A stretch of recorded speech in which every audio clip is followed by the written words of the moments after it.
Muy buenas noches, estamos en directo en el repaso de la actualidad que cada martes y cada jueves tenemos aquí en Mírame Televisión. Hoy retomamos la temporada después del parón navideño y lo hacemos en un nuevo horario, como ya están pudiendo comprobar. A partir de ahora mantenemos, por supuesto, el riguroso directo con el que hacemos este programa, pero será entre las 9 y aproximadamente las 10:30 de la noche. Nos adelantamos una hora en el reloj para llegar a sus casas con más tiempo, con más calma y para que también, bueno, pues muchos de nuestros invitados que muchas veces tenían problemas de agenda, nos estaba costando, sobre todo con muchos políticos, poder cerrar entrevistas, tengan también pues una mayor predisposición. Esperemos que eso sí, esto no se convierta en una excusa o no se demuestre que lo que había antes era una excusa. Veremos hacia ahora esos políticos que antes no querían entrar, ahora entran aquí. Óscar Martín, periodista de Onda Cero Canarias, muchas gracias por acompañarnos. Insisto, ya la excusa de la hora ya no vale, ¿eh? Desde luego, ¿qué tal? Buenas noches, feliz año a todos. Gracias por, bueno, pues en este caso, bueno, estar con nosotros un día más, un año más en Mírame Televisión. Ya estará la noche, desde luego, además también teniendo en cuenta, bueno, una buena hora a las 9 de la noche, y la gente ya está llegando a sus casas y, como dices, también un buen motivo, un buen argumento para aquellos que ponían excusas que a las 10 de la noche era tarde y no podían intervenir.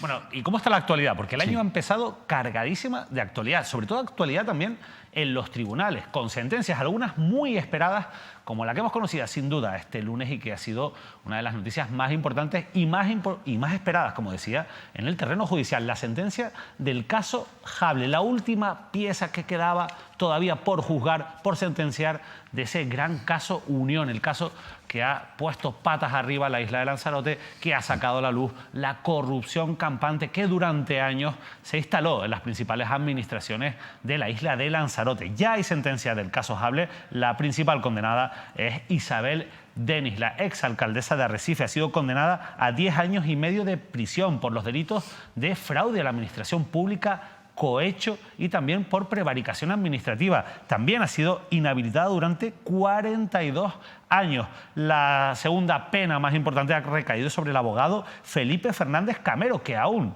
seguía en activo, una pena de 10 años y 3 meses de cárcel por 5 delitos distintos: fraude a la administración pública, cohecho, revelación de secretos, falsedad cometida por funcionario público e infidelidad en la custodia de documentos. Y por último también ha sido condenado Dimas Martín, el histórico presidente del PIL, que ya cumple condena en prisión por otras causas de corrupción por las que ha sido condenado, y en este caso ha sido condenado a 2 años y 6 meses de prisión por un delito de fraude a la administración pública y otro de cohecho. Aquí se le han aplicado, en esa pena que ha sido tan reducida, las atenuantes, entre otras, la de la confesión que tuvo en la vista oral el propio Dimas Martín. Bueno, quien ha seguido este asunto durante muchos años, quien lo conoce muy bien y quien nos va a intentar explicar o ayudar a entender en qué consiste este caso Hable y por qué es tan importante, por qué hay unas penas tan fuertes, unas penas tan altas, cómo se ha podido probar un delito tan difícil de demostrar como es el cohecho, y otras muchas preguntas que seguro nos van a surgir, es el compañero Saúl García, director del periódico Diario de Lanzarote. Ustedes saben que en esta mesa les recomendamos siempre que hay noticias de Lanzarote, de Fuerteventura, que acudan primero, como primera fuente de información, al Diario de Lanzarote o al Diario de Fuerteventura, y eso es lo que nosotros también vamos a hacer en esta noche. Saúl, muy buenas noches, gracias por atendernos. Buenas noches, David. No me asciendas tanto que el director todavía no. Ah, te subí demasiado el cargo. ¿Sigue siendo Manu Rivero? Eso es. A ver si podemos tener mejor la conexión, porque no estamos escuchando a Saúl. Saúl, ¿tú nos escuchas a nosotros? No, parece que lo hemos perdido. Vamos a recuperar. Yo os escucho perfectamente. Vale, ahora lo que hay es un retardo entre que tú hablas y nosotros te escuchamos, así que te voy a hacer las preguntas y ya tú vas a poder explicar con calma en qué consiste, sobre todo, el caso Hable. Hemos visto a la exalcaldesa de Arrecife condenada, a este abogado que ahora nos explicarás quién es, y también a un histórico como Dimas Martín. ¿Por qué es tan importante este caso Hable y qué es lo que realmente se ha juzgado y se ha condenado? Bueno, a ver, es importante porque de las 8 piezas, de las 14 piezas iniciales del caso Unión, llegaron 8 a juicio, todas han tenido sentencia condenatoria, y esta y el caso de las comisiones ilegales en el Ayuntamiento de Arrecife eran las más importantes por el número de imputados y por los hechos. Principalmente en el caso Jable, que es, podríamos decir, la segunda parte del caso Unión. Si el caso Unión se estalló en 2009, el caso Jable fue en 2010.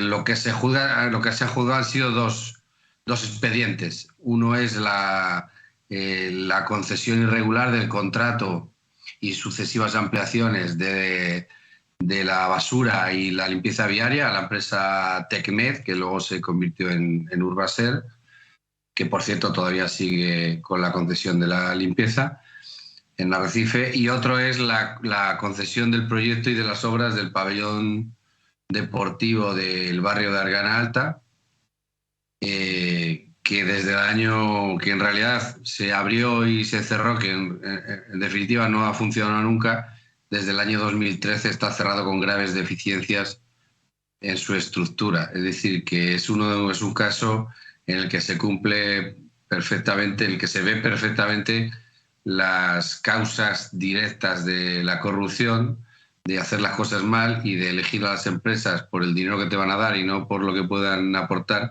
porque la ciudad de Arrecife la verdad que estuvo bastante sucia en aquellos años y el pabellón de Argana pues no se ha podido abrir.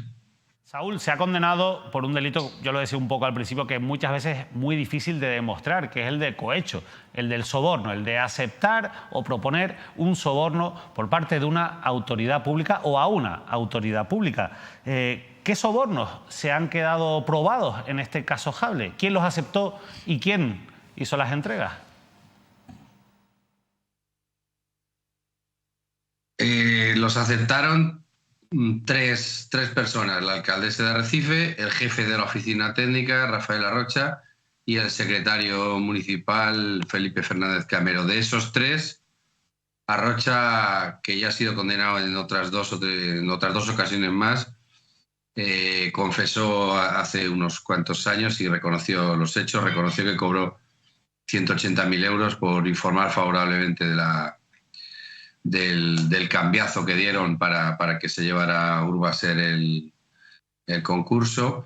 En cuanto al secretario, el cohecho que consideran probado es un viaje a Kenia, para el que se le entregó 14.000 euros en un sobre, en el que fueron a Kenia y al Kilimanjaro fueron el secretario con su mujer y la alcaldesa con su marido, porque además de compañeros en el ayuntamiento se hicieron muy amigos.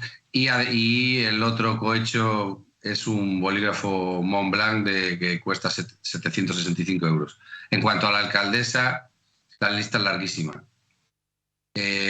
Son aproximadamente unos 100.000 euros en metálico en varios pagos, el mismo viaje a Kenia, un bolso de Loewe, un reloj Rolex Cadete, el pago de la empleada doméstica durante un año, entradas a la ópera, viajes a Madrid con estancia en el Hotel Hesperia, cenas, etcétera, etcétera, etcétera. Y quienes pagaban, que por cierto no ha habido ningún problema porque han reconocido los hechos, han sido 3 directivos de Urbaser de Madrid, que además han sido digamos, expulsados de la compañía cuando reconocieron los hechos. Uno de ellos era el número 2 de la empresa Urbaser, es decir, no era una persona de bajo escalafón. Y o bien pagaban ellos, algunos pagaban ellos directamente, y en otros casos le daban el dinero al gerente en la isla, Jacinto Álvarez, que es quien dijo que, por ejemplo, que le había llevado el sobre al secretario, mientras que la alcaldesa le reconocieron que le habían pagado ellos mismos o que habían autorizado las facturas del pago de los regalos. Todo se ha podido comprobar. Se habla en la sentencia de que hay un triple filtro de comprobación. Uno, digamos que está la confesión de los acusados, pero después están los registros que hizo la UCO y en el que se han encontrado efectivamente esas facturas y incluso algunos objetos o las tarjetas de embarque al viaje que dicen haber pagado. Y por último ha sido muy importante la agenda de Jacinto Álvarez, que era gerente de Urbaser y que tenía la costumbre de anotar todo lo que se le pedía y todo lo que daba, entre otras cosas para blindarse él frente a sus propios superiores, cosa que efectivamente pasó cuando saltó el caso. Urbaser quiso echar todas las culpas al gerente en la isla y le echó de la empresa y le metió un pleito que, por cierto, ganó y salió absuelto el gerente. Y se me olvidaba también un viaje a Marrakech, que es por el cohecho, digamos, por el pago, por la construcción del pabellón de Argana, para 8 personas, todas familiares de María Isabel Deniz. Entre ellas su hermana, que es jueza, por cierto. Claro, Saúl, bueno, ahí eso te lo iba a preguntar después, pero ya que lo has nombrado, la hermana de Isabel Deniz es jueza, es Carolina Deniz, está ahora en un juzgado de instrucción de Santa Cruz de Tenerife, ¿verdad?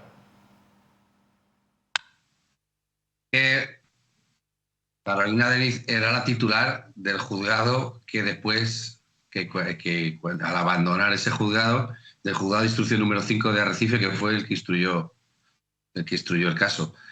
Durante la tramitación del caso, aunque luego ya se ha olvidado, sí que se comprobó que el ayuntamiento le había pagado un viaje a Madrid sin motivo conocido, y después se ha sabido que se benefició de este viaje que hizo con su hermana, que en principio, como no tenemos pruebas de lo contrario, pues no se sabe si sabía a quién lo pagaban o no lo sabían. Así que, pero bueno, que no parece muy edificante, ¿no? Llama la atención, Saúl, porque está claro que se benefició de ese viaje, poniéndonos en el mejor de los casos y creyendo, por supuesto, en esa presunción de inocencia que no se ha cuestionado en el caso de Isabel Deniz durante este procedimiento. No sabía de dónde salía ese dinero, pero no deja de ser significativo, ¿no?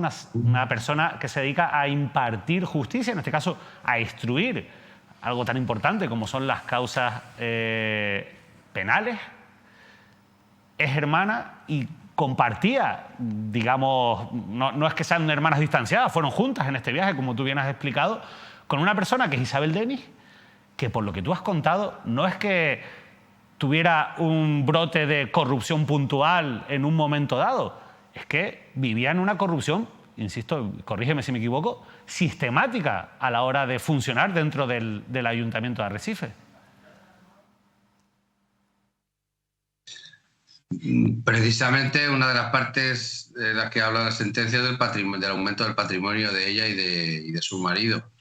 Compran 3 coches y una moto en un plazo de 4 o 5 años, un barco de 80.000 euros por el que lo pagan a través de, digamos, una especie de tejemaneje de un cheque que luego va a una cuenta, pero al final ingresaron el dinero en efectivo. Lo tengo por aquí para no equivocarme, pero 54 billetes de 500, 15 de 200 y 500 de 100. Se compraron 2 casas, una en Los Valles y otra, un bungalow en Famara, que no es precisamente barato, para que la gente sepa, es donde se ha comprado la casa el expresidente del gobierno, José Luis Rodríguez Zapatero. Es decir, que tenía un aumento de su patrimonio que yo creo que si alguien estaba cerca de ella era evidente. Pero es que Carolina Deniz, además de jueza, después de que saltara el caso, era viceconsejera de Justicia del Gobierno de Canarias.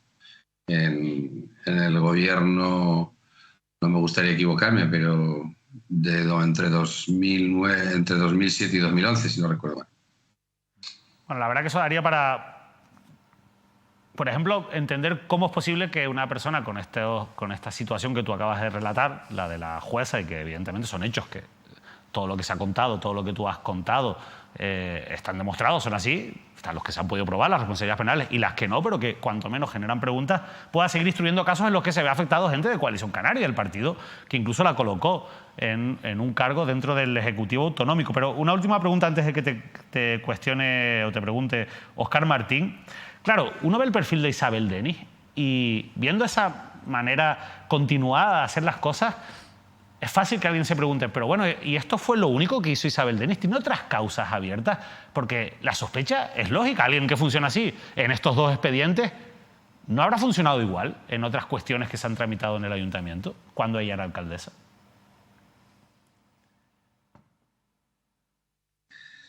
Bueno, pues no tiene otras causas pendientes, pero en el Ayuntamiento de Arrecife durante muchos años yo creo que cada expediente, si se hubiera mirado con lupa, en cada expediente había como mínimo un delito. Es decir, yo creo que no se hacía de forma regular ni ninguna contratación. Ha habido muchas otras sospechas. Estuvo imputada en otras causas relacionadas, por ejemplo, con el derribo de algún edificio histórico y algunas otras, pero bueno, esto es lo que finalmente ha llegado. Pero en ese ayuntamiento en el que hablemos del secretario, el que fue secretario, que ha sido condenado ahora también a 10 años de prisión, que se libró del caso Yate, en el que se le imputaba ser el cerebro jurídico de la trama de las licencias a los hoteles ilegales de Playa Blanca y de Teguise, se libró de otra causa derivada de esa, sobre los pagos que le hacía el ayuntamiento digamos, al secretario, que además de ser secretario de Arrecife, asesoraba al ayuntamiento de Yaiza. Y no puede ser casualidad que un ayuntamiento tan desastroso como Arrecife, que no ha levantado cabeza desde entonces, pues durante años, en esta causa, por ejemplo, han sido condenados el jefe de la oficina técnica, el secretario, es decir, dos de los funcionarios más importantes, pero que el interventor tiene 5 condenas, ya está actualmente en la cárcel, ¿no?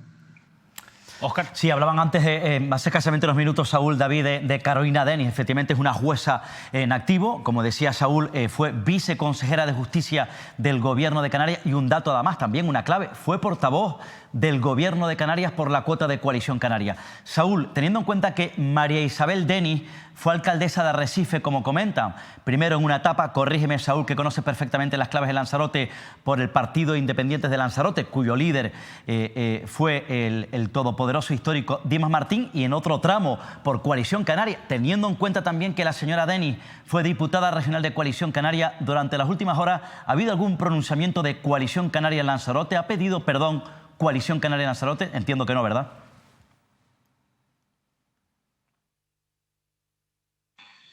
Yo no lo he oído, desde luego, que yo no he oído. Esto es un tema que es muy, en fin, muy incómodo para mucha gente. Isabel Denis, en realidad, es verdad que estuvo, por supuesto, en sus últimos años estuvo en Coalición Canaria, pero fue alcaldesa por el PIL entre el año 2000 y 2003, entró gracias a una moción de censura, y entre 2003 y 2007, aproximadamente el año 2005, es cuando se salen del PIL. Ella es una de las excisiones del PIL. Ella y otra gran cantidad de gente, y montan un partido que se llamó APL, que nunca llegó a presentarse a nada, y en el 2000 y se integran en Coalición Canaria. En 2007 ella se presenta por Coalición Canaria y como no saca un mal resultado, es cuando ya deja el acta a partir de 2007, pero estuvo vinculada, efectivamente, muy vinculada a Coalición Canaria, y en esa última etapa además también era parlamentaria y acabó, digamos, ligada a Coalición. Y ahora parece, bueno, como suele pasar en estas cosas, seguramente ahora nunca estuvo en Coalición Canaria y nadie la conoce, ¿no? No espero en un pronunciamiento de Coalición Canaria. Ocurrió también, además, en la época de la trama de corrupción en Arona, con José Alberto González Reverón como alcalde en aquella época. Y luego, no sé si pidieron perdón, quizás con la boca chica, con el caso de las Teresitas, en este caso con el que fue alcalde de la ciudad de Santa Cruz, Miguel Serolo. Saúl, una pregunta, una curiosidad. ¿Qué impacto está teniendo esta noticia, este caso, esta resolución entre la sociedad conejera, entre la sociedad de Lanzarote, que entiendo poco, porque han estado lamentablemente, tristemente acostumbrados a los casos de corrupción, teniendo en cuenta que el caso Jable es una pieza separada de la gran trama de corrupción en Canarias, como es el caso Unión, ¿verdad?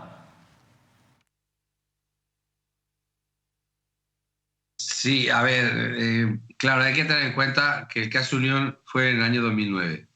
Y es cierto que entre el año 2009, el año 2010 fue el caso Hable, en el año 2012 fue el Monte Carlo, entre esos años fue el caso Yate, y todo eso tuvo una influencia magnífica, magnífica digo en cuanto a la magnitud, tanto en la sociedad insular como en la política. Influyó decisivamente, es decir, se quedó el PSOE en minoría en tanto en el Ayuntamiento de Arrecife como en el Cabildo, luego hicieron una moción de censura. Fueron unos años en los que influyó completamente, y además el caso Unión ha tenido un recorrido que lo han intentado tumbar por tierra, mar y aire, por todos los lados. Cuando empezó en el año 2010, recuerdo unas declaraciones de Paulino Rivero, que era presidente del gobierno, que dijo que estaba un poco cansado de las actuaciones tan espectaculares sobre la corrupción en Canarias y que luego se disolvía todo como un azucarillo.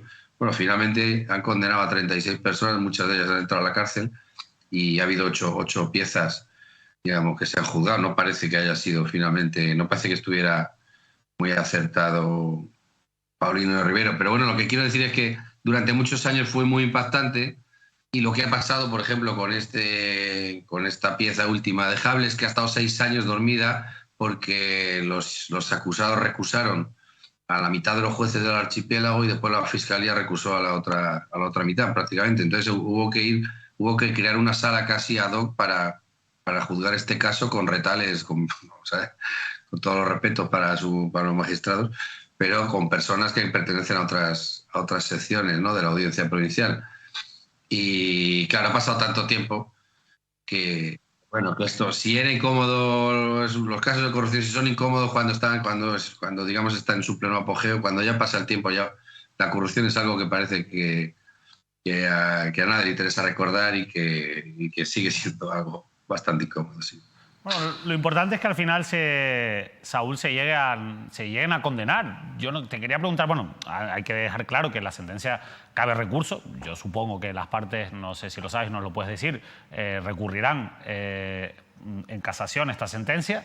Pero en cualquier caso te quería preguntar si tú crees que han aprendido la lección, ya no solo con esta sentencia, sino con todas las anteriores, las personas que ahora están en las administraciones de Lanzarote gestionando, tanto los funcionarios como los políticos. ¿Crees que esto ha dejado huella en ese sentido? ¿Que ahora se lo van a pensar o se lo están pensando más los que les gusta coger lo que no es de ellos?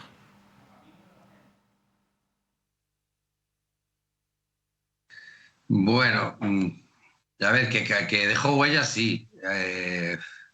A mí me gustaría pensar que sí, pero me da la impresión de que no. Yo creo que el Código Penal no suele servir para cambiar los comportamientos de las personas, que creo más en otras medidas, ¿no? Y lo que probablemente pueda estar pasando, porque como con la corrupción nos enteramos muchos años después de lo que ocurre, imagínate que estamos hablando de hechos del año 2002, juzgados ahora, en el año 2023 y con la sentencia ahora. Pues probablemente en algunos casos lo que ha pasado es que se sofistican los métodos y bueno, a veces yo lo que no veo es que siga habiendo, es que haya más transparencia o que haya más facilidad para la información, es decir, que muchas veces la administración sigue trabajando con las mismas empresas o siguen haciendo contratos de dudosa utilidad o compras de terrenos, de inmuebles, en fin.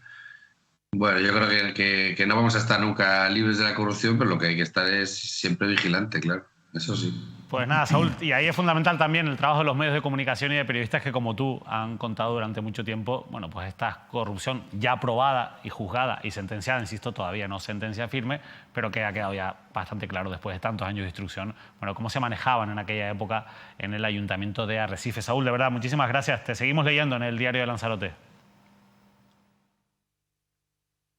Gracias, buenas noches a los dos.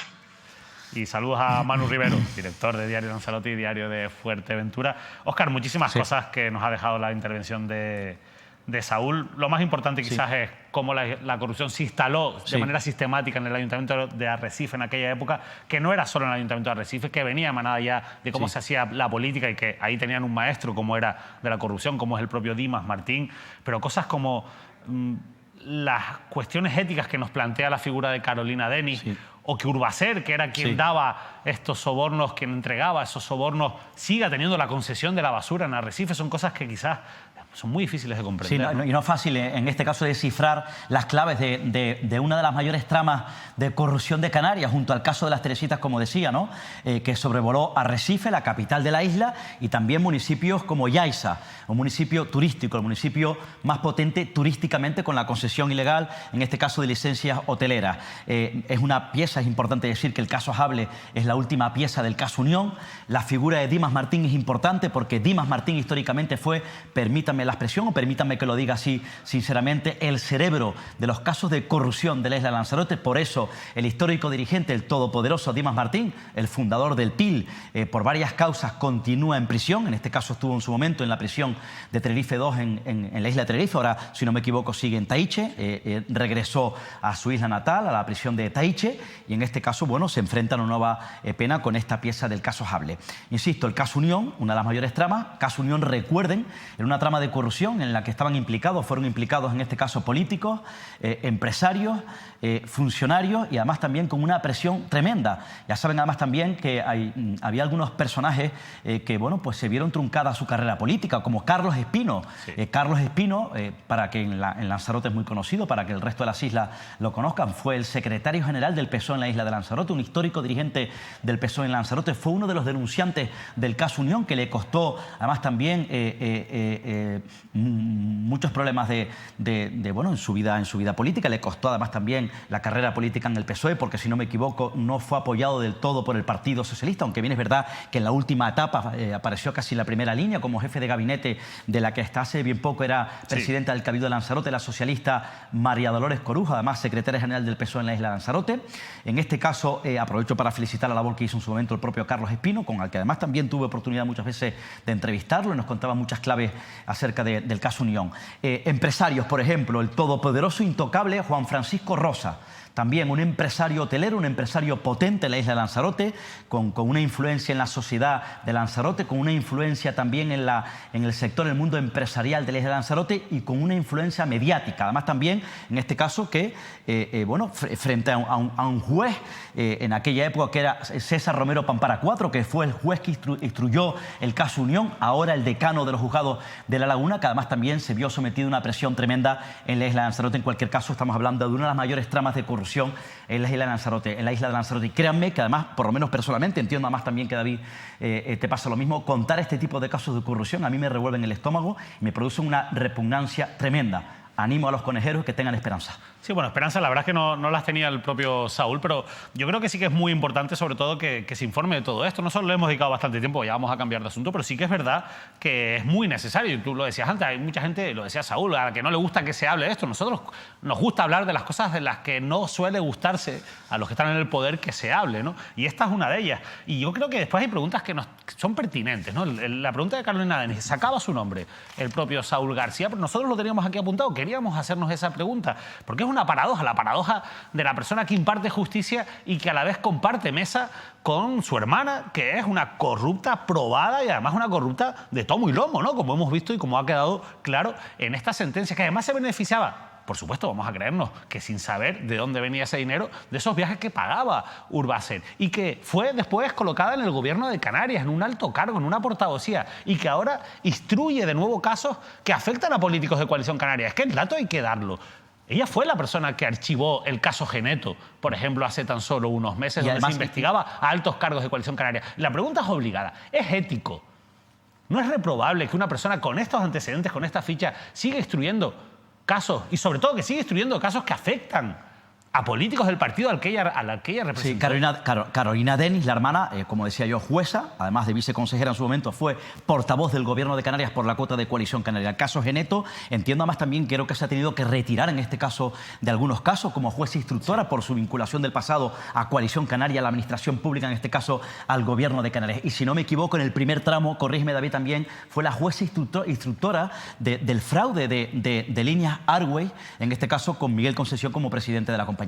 Sí, bueno, cosas que llaman la atención. A ver, vaya por delante que en cualquier caso hablamos de cuestiones éticas, de cuestiones... O sea, no hay nada, o sea, no hay ninguna relación de Carolina Denis con ese hecho más allá de que se sabe que se benefició de un viaje, pero sin tener conciencia, por supuesto, si no hubiera sido también procesada por esa cuestión de quién pagaba ese viaje. Pero después hay casos, y es que no es el único, Óscar, y es verdad que una persona no es culpable ni mucho menos responsable de las posibles corrupciones que puedan hacer sus hermanos, sus hijos o sus padres, pero después hay cosas, y yo aprovecho para comentarlo aquí, que no lo hemos comentado, Óscar, como por ejemplo el caso Arona. En el caso Arona, si tú lo hablabas, no lo nombrabas antes, José Alberto González Reverón.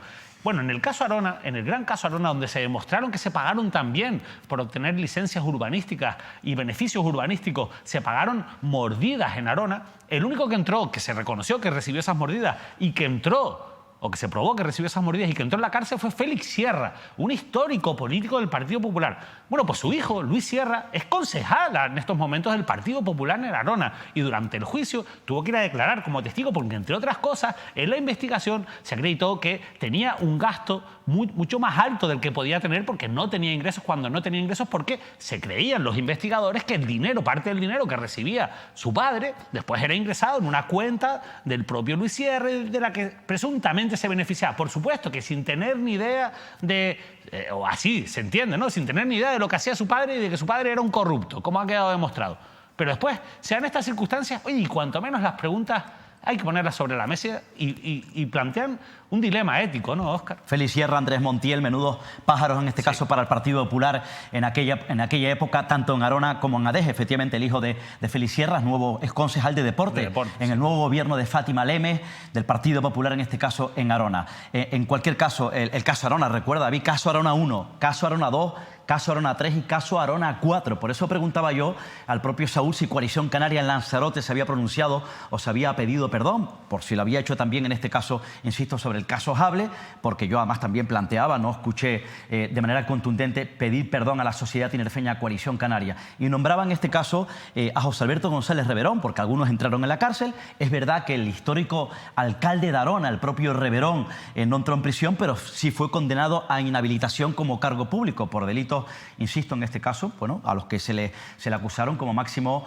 representante de ese municipio y algunos hombres de su confianza también, insisto, en lo que se consideraba como una trama de corrupción urbanística. Y en aquella época, curiosamente, lamentablemente, altos cargos de Coalición Canaria en Tenerife apoyaban públicamente, pese a estar condenado incluso a la figura de José Alberto González Reverón. Y de hecho, pese a estar condenado, ha estado en algunos actos de Coalición Canaria. Bueno, vamos a continuar porque ha habido otras novedades judiciales importantes, algo que esperábamos también.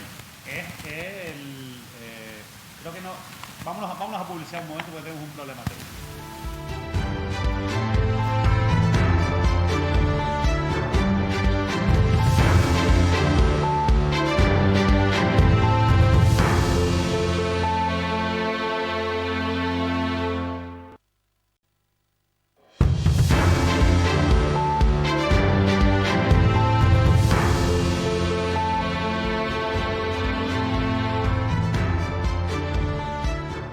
Hemos corregido esos problemas de sonido que teníamos y vamos a continuar. Les decía que hay otras novedades judiciales, son muchas las noticias que nos ha dejado la actualidad en los últimos días y también en esos días de festividad navideña. Pero vean este titular que hemos recogido de Canarias Ahora. El Supremo asume la causa en la que el senador Javier Armas, recuerden, presidente también de la agrupación Herreño Independiente, se enfrenta a 11 años de cárcel por vertidos ilegales en El Hierro. El juez Llarena ha asumido el caso contra el expresidente del Cabildo del Hierro. Está acusado de permitir varios vertederos dentro del espacio natural protegido del Parque Rural de Frontera, un asunto que hemos tratado muchas veces aquí, hemos hablado incluso con el denunciante y que, recuerden, se ha cambiado ya la fecha de juicio en varias ocasiones y le ha cuadrado todo también al propio Javier Armas para poder aforarse, irse al Senado y que esto haya dado el salto al Tribunal Supremo. Eso sí, el Tribunal Supremo lógicamente ha asumido la causa, Óscar. Veremos qué recorrido tiene ahora este asunto que ya estaba, insisto, con fecha, aunque se había cambiado en algunas ocasiones, previsto para ser juzgado por la Audiencia Provincial de Santa Cruz de Tenerife. Así es. Javier Armas González, en aquella época, si no me equivoco,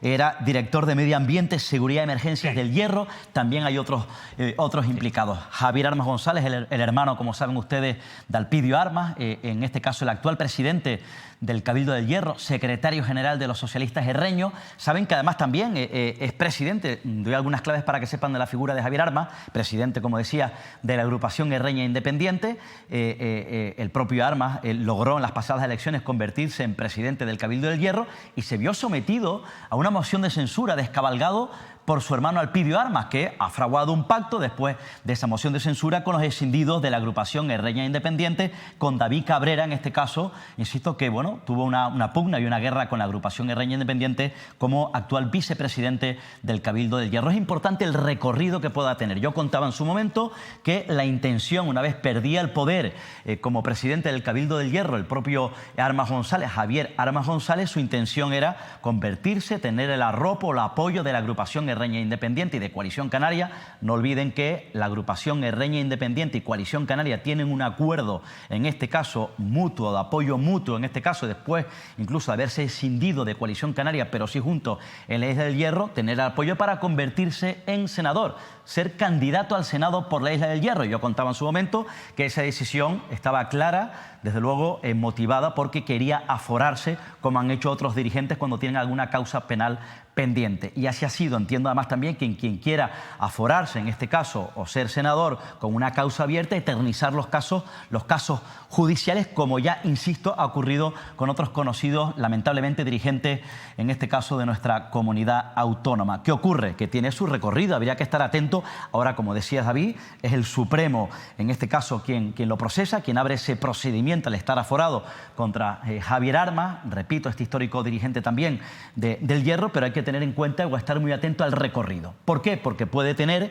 consecuencias de cara a un futuro si, en este caso, bueno, no le es favorable su recorrido judicial, sino todo lo contrario. ¿Por qué? Porque la agrupación Herreña de Independiente tiene una cuota importante dentro del Gobierno de Canarias. Ya saben, ese pacto, ese acuerdo, agrupación Herreña Independiente, Coalición Canaria. Y no olviden que Narváez Quintero es el consejero de Agricultura, Ganadería y Pesca de la Comunidad Autónoma, en la cuota Coalición Canaria, en el equipo de Fernando Clavijo de presidente, y en este caso, bueno, forma parte de la agrupación Herreña Independiente. Habría que ver, insisto, el recorrido que tiene, no vaya a haber un mal recorrido y pueda tocar un ala, insisto, del Gobierno Autónomo de la cuota de Coalición Canaria. Insisto, habría que ver el recorrido que va a tener este asunto. Bueno, veremos el recorrido que tiene, veremos si finalmente también se juzga por el Tribunal Supremo, como estaba previsto también, en este caso por la Audiencia Provincial de Santa Cruz de Tenerife. Veremos qué recorrido tiene, pero también veremos cómo queda la vida política de Javier Armas después de esta cuestión. Hay un dato que es una realidad,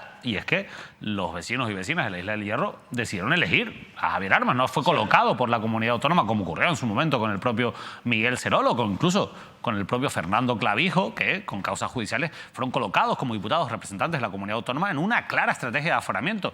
Esta también puede que lo sea, pero ha sido avalada por los ciudadanos de la Isla del Hierro. Eso no deja de ser un dato significativo. Sí, además entiendo que los vecinos y vecinas de la Isla del Meridiano conocen este caso, el caso vertedero, repito, estos presuntos delitos continuados contra el medio ambiente. Entiendo que conocían porque en aquella época era el director general de Seguridad y Emergencias del Cabildo del Hierro, otras dos personas, entiendo que es un caso conocido en el Hierro, y ellos han tenido la libertad, como decías, David, asimismo, de darle el apoyo para que se convirtiese el propio Armas González en senador. Bueno, vamos a seguir con un asunto que está generando también mucho debate. Son varias las comunidades autónomas, como Canarias, que ya han decidido implantar la obligatoriedad de la mascarilla en los centros sanitarios. Ven este titular de Canarias Ahora. Canarias implanta el uso obligatorio de la mascarilla en centros sanitarios a partir de hoy, de este martes.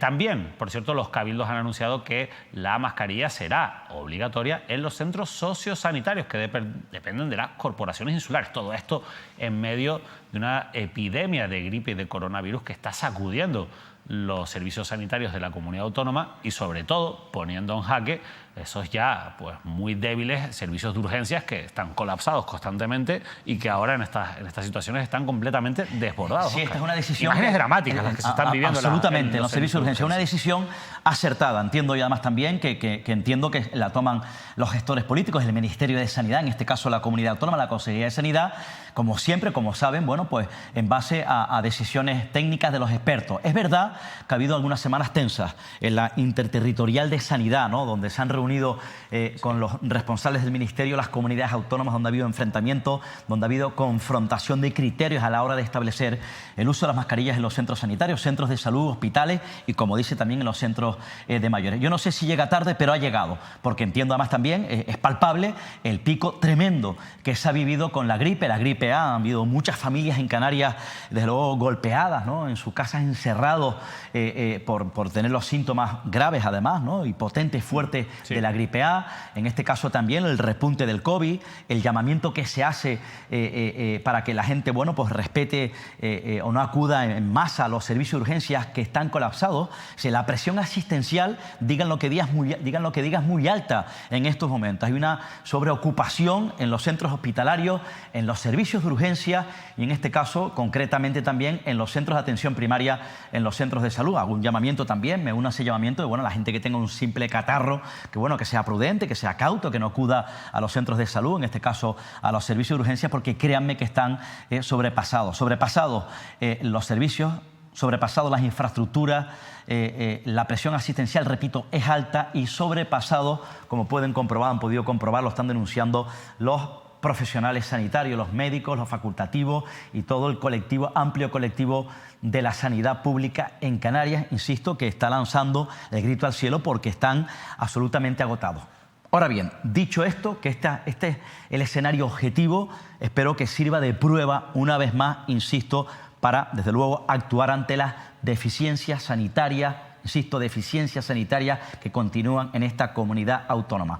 Poco personal, no hay infraestructura, no hay espacio, sigue habiendo un déficit importante de camas y, repito, independientemente de este pico de gripe A, de COVID y de gripe, desde luego la imagen que transmiten en los servicios de urgencia, los hospitales canarios, siguen siendo tercermundistas. Imagen tercermundista, no hay ambulancias disponibles porque están bloqueadas, no hay camillas en muchos centros hospitalarios, una situación, los pasillos saturados, bueno, una situación crítica la que se está viviendo, crítica, pero además a un nivel como muy pocas veces. Mira que hemos hablado aquí de colapso en las urgencias, se está llegando incluso a pedir a la población que por favor no vaya a las urgencias a no ser que sea completamente necesario, algo que también se está viviendo a nivel nacional. Incluso esto ha llevado a la actual ministra de Sanidad a proponer esa posible autobaja de 3 días para intentar evitar los colapsos de los servicios sanitarios que, insisto, a nivel nacional también se encuentran en una situación pues de colapso, pero que en Canarias se agrava ante esa falta de recursos, esa falta de medios histórica de la que tantas veces hemos hablado aquí, que recordaba ahora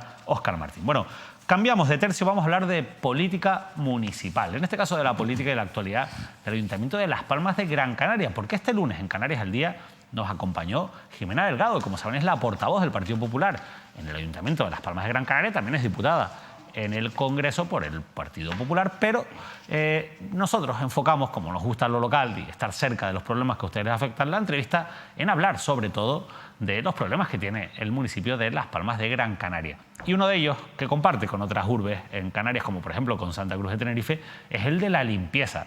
Las Palmas de Gran Canaria está sucia. Hay incluso un informe de la Organización de Consumidores y Usuarios que sitúa a la ciudad de Las Palmas de Gran Canaria, que es la 9ª en población de España, como la 5ª urbe más sucia de todo el territorio nacional. Bueno, esto tiene una explicación muy compleja, pero en un resumen muy cortito vamos a escuchar lo que nos decía sobre esta situación y sobre este déficit, sobre todo de personal, la Jimena Delgado, la portavoz del Partido Popular.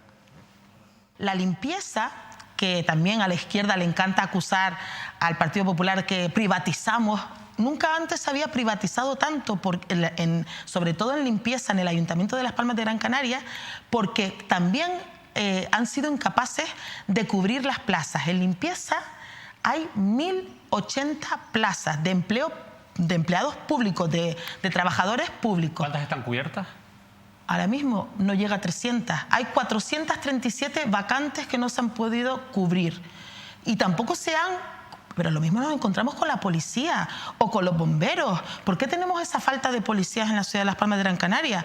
Porque, por ejemplo, una oposición, la única que se sacó en estos años atrás, 45 policías, llevan 2 años esperando a tener la última prueba para poderse incorporar al puesto de trabajo. Y otra de las grandes cuestiones que están generando quebraderos de cabeza a la hora de la gestión y que va a tener, por ejemplo, su principal afección o la más inminente en el próximo carnaval, que ha tenido que ser trasladado de ubicación, es el proyecto estrella del Ayuntamiento de Las Palmas de Gran Canaria, la Metroguagua, que se sigue retrasando y sigue aumentando su coste. Esto nos explicaba Jimena Delgado. El problema es que nadie sabe a día de hoy cuánto va a costar ni cuándo va a acabar. Para un poquito rápidamente los antecedentes, un proyecto que tenía que haber durado 4 años, que se inició en 2017, tenía que haber acabado en 2021, estamos en 2024 y solamente se han construido los tramos más sencillos. Queda lo más complicado, que es el inicio y el final, donde van las cocheras, que además ahora nos enteramos que las cocheras se van a trasladar a Ginamar. O sea, es que todo eso es algo improvisado que nos vamos enterando porque vamos preguntando, pero tampoco ha existido nunca un proyecto único, una idea clara. Pero es que también queda ganar terreno al mar por toda la avenida marítima. Todo eso ya clarísimamente nos han tenido que reconocer que hasta 2028 no va a haber una Metroguagua. Pero en el mejor de los casos. En el mejor de los casos.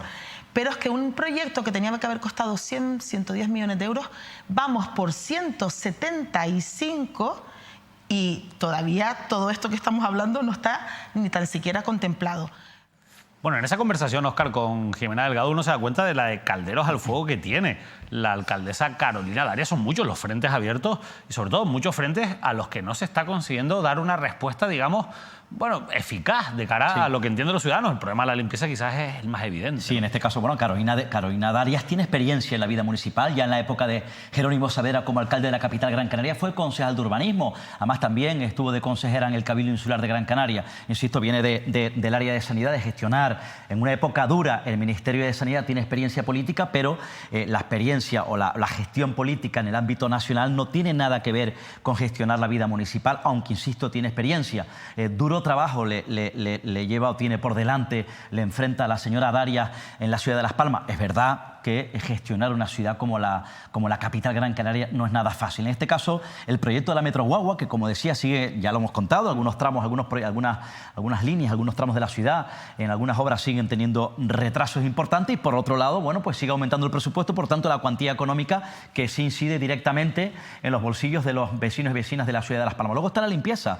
En este caso, la limpieza, bueno, yo entiendo que el Ayuntamiento de Las Palmas, como puede ser también de la capital de provincia, en Santa Cruz de Tenerife, la capital tinerfeña hace un esfuerzo tremendo para tener una ciudad limpia. No le corresponde siempre a la administración pública. Es verdad que la administración pública, los ayuntamientos tienen que ser exigentes, fiscalizar de manera contundente a las empresas concesionarias para que cumplan las condiciones. Y es verdad, quiero en este caso también decir acerca de la limpieza que los ciudadanos en determinados momentos somos responsables, somos culpables también. Yo he visto imágenes en este caso en algunos municipios o en algunas ciudades, recientemente por ejemplo en esa ciudad de la que hablaba, Santa Cruz de Tenerife, el mismo día de los siguientes días de Reyes, donde la gente tira las basuras en el suelo, los contenedores como si no pasara nada. Ojo, hay sanciones, es decir, la gente se puede enfrentar a sanciones y desde luego la irresponsabilidad de algunos vecinos perjudica al resto de la sociedad que es responsable. Repito, también somos culpables los vecinos y vecinas de la limpieza o la mala limpieza o la falta de limpieza que tenemos en nuestros municipios. En este caso el problema es muchísimo más complejo porque en el caso de Las Palmas de Gran Canaria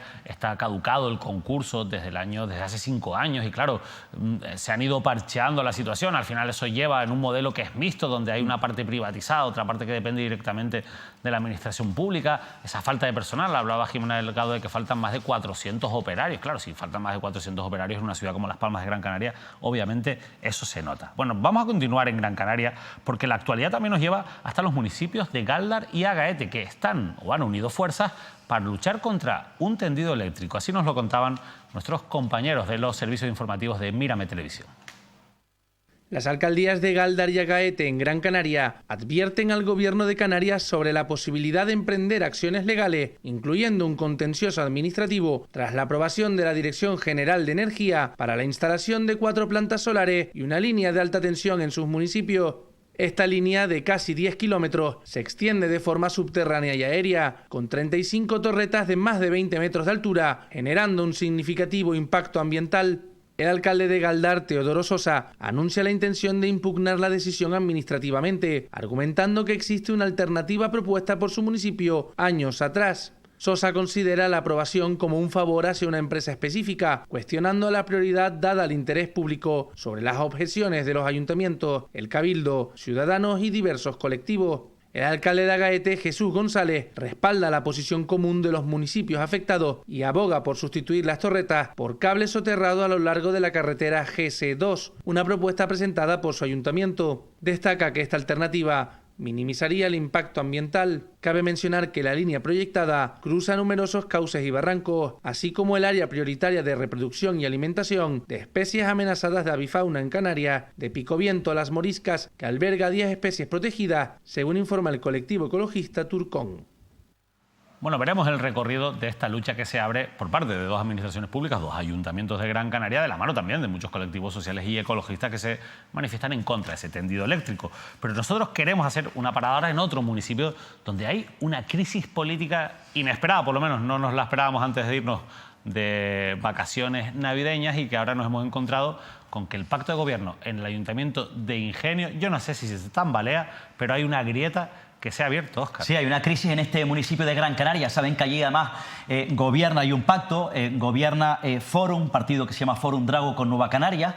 El líder de ese partido es José López, que es el alcalde precisamente de Ingenio, en un acuerdo, en un pacto con otra formación política, que además tiene otro acuerdo con otro partido, que es el Partido Popular Proyecto Somos. Por tanto, Fórum Drago Nueva Canaria pacta allí, tiene un acuerdo político con el Partido Popular Proyecto Somos, cuyo líder de ese partido es Raico Padilla, que es el portavoz concejal de urbanismo, socio de José López, alcalde. ¿Qué ocurre? Ha habido una fisura, un distanciamiento tremendo sobre un proyecto, en este caso un proyecto que ha promovido una empresa, Naturgy, que bueno, pues donde quieren instalar, hablamos de la concesión de licencia, de una obra a dos parques fotovoltaicos promovidos, insisto, por esta empresa, es decir, una planta solar, repito, en el municipio, que ha tenido el rechazo frontal, contundente y claro del alcalde, es decir, de José López, el propio alcalde del municipio, Fórum Drago y Nueva Canaria, en contra de sus socios, es decir, en este caso Partido Popular Proyecto Somos y precisamente Raico Padilla, que es el concejal de urbanismo.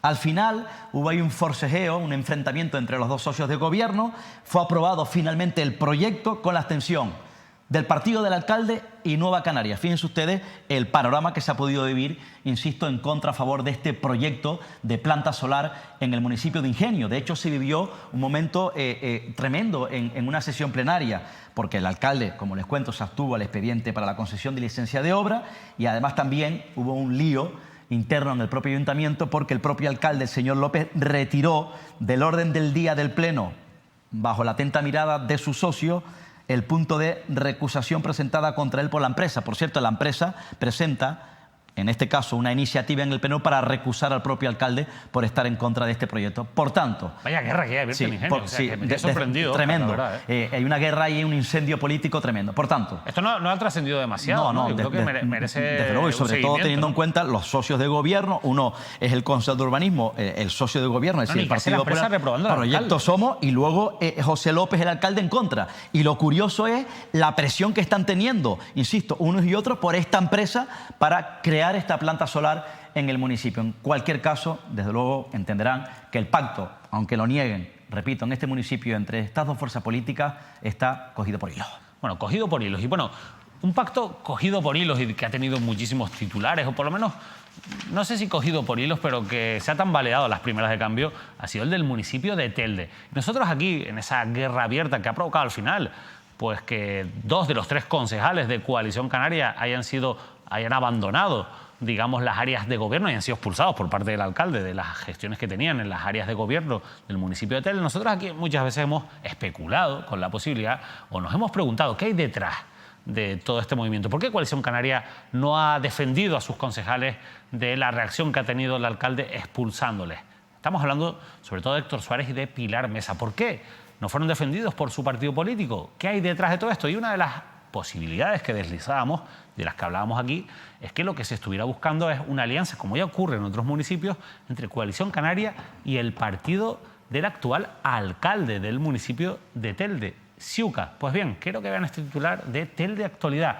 Pablo Rodríguez, el líder, como saben, de Coalición Canaria en Gran Canaria y consejero del gobierno autonómico, muestra su deseo de una alianza de Coalición Canaria con Siuca en Telde. Ya no se esconde, ya esto es abiertamente, lo ha reconocido el presidente insular, asegura que si se da la posibilidad de llegar a acuerdos, estarían dispuestos. Óscar, al final ya aquí se han quitado las caretas. Desde luego, y además lo vaticinábamos, ese era el camino. Entendíamos además también que el hecho de que el propio Pablo Rodríguez, el secretario general de Coalición Canaria en Gran Canaria, arrinconase en este caso al propio Héctor Suárez, el líder del comité local de Coalición Canaria en Telde, y a su gente montando una gestora, no apoyándole. Además, cuando Juan Antonio Peña, el alcalde de Telde, cesó de sus funciones al propio Héctor Suárez, cuando supuestamente, según denunció una de sus concejales, ninguneó, repito, a una de las concejales en sus áreas de gobierno. Ya saben que ahí, como hemos contado, gobierna la propia Siuca, que ha recuperado poder. Fue un histórico partido en aquella época, además bajo el ala también del Partido Popular del señor Soria y compañía, tiempos pasados además también de mucha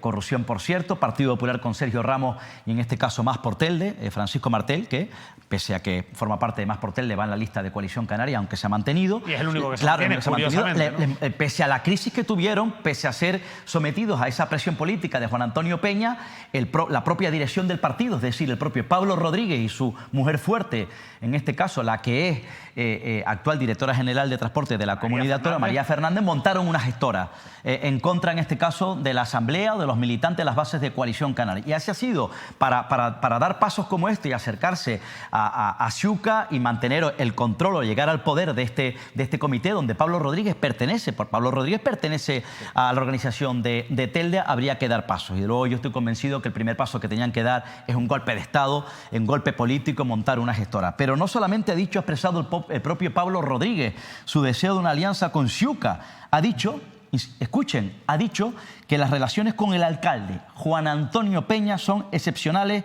y extraordinarias y cabe la posibilidad de un acuerdo. Es decir, avala la figura de Juan Antonio Peña, ese alcalde que en este caso ninguneó a un hombre supuestamente fuerte de Pablo Rodríguez, que ya no lo es, en Telde, que es Héctor Suárez y su gente. Luego esto me parece un mazazo para las bases militantes y el propio Héctor Suárez de Telde. Por cierto, hablando en este caso de Gran Canaria, y tiene un reto también importante o una piedra sobre la mesa el propio Pablo Rodríguez. El Canarias Ahora publicó hace algunos meses, hace poco, una información, creo que en el mes de noviembre, insisto, según ha publicado el digital Canarias Ahora, una desbandada, una crisis dentro de Coalición Canaria en el municipio de Aruca, donde al parecer, según el Canarias Ahora, hubo una dimisión de más de la mitad de la ejecutiva de Coalición Canaria en Aruca, históricos militantes en este caso, que reprochan la deriva de la dirección insular de Coalición Canaria, en este caso el propio Pablo Rodríguez. Y además también, según ha publicado Canarias Ahora, han mirado los militantes históricos,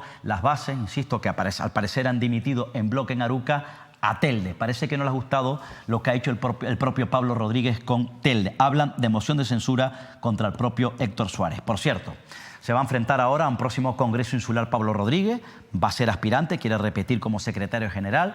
Al parecer, en la hoja de ruta de Coalición Canaria en Gran Canaria quieren copiar la hoja de ruta al modelo de Nueva Canarias en Gran Canaria, es decir, quieren tratar eso de... es lo que claro, para resurgir. Claro, van a por todas, locales. Quieren pescar en organizaciones locales, como ha hecho Nueva Canaria, e introducirlos en la dirección del partido. A Nueva Canarias le ha ido bien ese modelo. Sí, es lo que quiere hacer ahora Coalición Canaria, pero van a por todas. Incluso creo que van a echar pesca, van a sondear, en este caso, a militantes o a gente de Podemos y en este caso también del Partido Popular. Y ojo, porque van a mirar... A Noramas no creo, con todo lo que ha remitido a Noramas al contra parecer, Podemos. de no Podemos creo, en ¿no? Gran Canaria, que se ha desinflado, y también del Partido Popular. Y ojo, porque también en esa hoja de ruta o en el cerebro de los que mandan en Coalición Canaria, en Gran Canaria, van a ir a por aquellos dirigentes que han dejado la política y, bueno, pues que les apetece de nuevo volver a la política. Van a por todas, insisto, a costa de todo.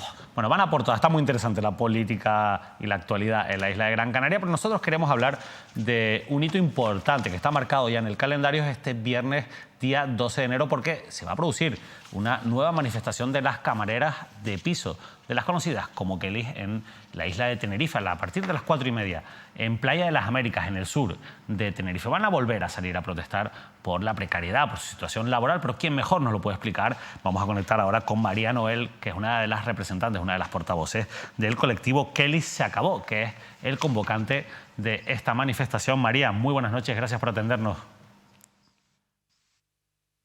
Hola, buenas noches y gracias por darnos esta oportunidad de darnos voz. ¿Por qué vuelven a salir a la calle? Pues volvemos a salir a la calle porque nuestra situación no ha mejorado, sino que ya llevamos años pidiendo ciertas cosas y no solo que no se han conseguido, sino que estamos a peor por la sobrecarga. Fundamentalmente la sobrecarga que nos trae muchas consecuencias. ¿A quién le exigen que se tomen medidas? ¿Quiénes tienen que solucionar esta situación, esa precariedad que viven, esa sobrecarga que sufren? Pues esa sobrecarga está impuesta por los empresarios, ¿no? Y bueno, le pedimos a los empresarios y a los políticos y a los sindicatos que nos escuchen, que velen por nosotros, porque sin nosotras la hostelería no puede existir. Es la base de cualquier centro de hospedaje, es la limpieza, porque tú puedes ir a un hotel que tenga X servicio, pero en todos el servicio que siempre está es el de limpieza. No pueden recibir a otro cliente si no hay una limpieza. Y siempre estamos con perjudicadas nosotras, no se nos tienen en cuenta, y como debe de ser que somos la base de la hostelería. Sin nosotras no funciona. María, ¿cuántas camareras de piso, cuántos puestos de trabajo hacen falta en el sector? ¿A cuántas personas más tendrían que contratar los empresarios hoteleros?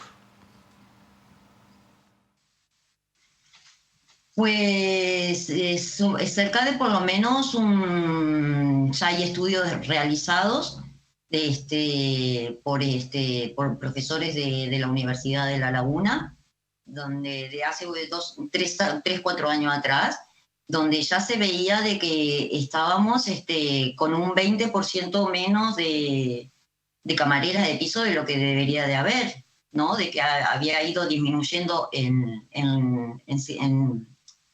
10, 15 años. Y yo creo que ahora, debido a la sobrecarga que llevamos y que hemos estado aguantando, hay muchas compañeras que están de bajas. Y entonces, claro, hacen falta todavía más cantidad, porque no podemos seguir. Somos el único sector que entra, tiene un horario de entrada y el de salida es corriendo para poder salir en ese horario, en esas 8 horas, porque nosotros tenemos un trabajo marcado. Y hasta que no terminemos nuestro trabajo no termina nuestra jornada. Entonces, a veces se puede sacar en 8 horas, otro día no se pueden sacar en 8 horas, son 8 horas y media, o 9 horas, o más de 9 horas. Lo cierto es el único sector dentro de los hoteles que funciona de esta forma. Y ahora que se vuelve a recuperar el sector turístico, volvemos a cifras de récord, vuelven a crecer los ingresos de las empresas hoteleras, ¿qué respuesta le dan a ustedes cuando en esas mesas de negociación, cuando piden, cuando exigen, cuando hablan, en este caso con los responsables de estas instalaciones hoteleras? ¿Están ganando ellos más dinero? ¿Están en una buena situación económica? ¿Qué les dicen para no aumentar las plantillas de las camareras de piso, para no mejorar sus condiciones laborales? ¿Qué excusa les dan?